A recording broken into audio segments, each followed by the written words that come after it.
recorded the test as a warning. Potentially dangerous weather situations, especially film receivers, can be automatic.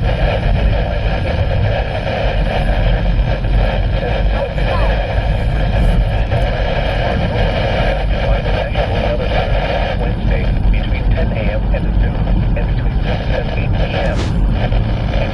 Weather test will be on phone and that's available for weather day.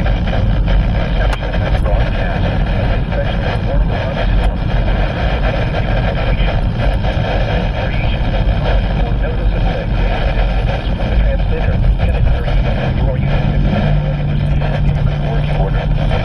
The weather will be activated for hazardous watches and warnings for the following counties: Brown, Allen, Shackelford, and Stevens. This concludes the test of weather radio station West North G636.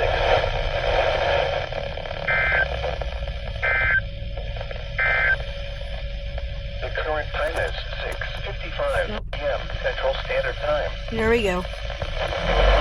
I think this is on phone line too. The voice of the National Weather Service, station number 36, serving the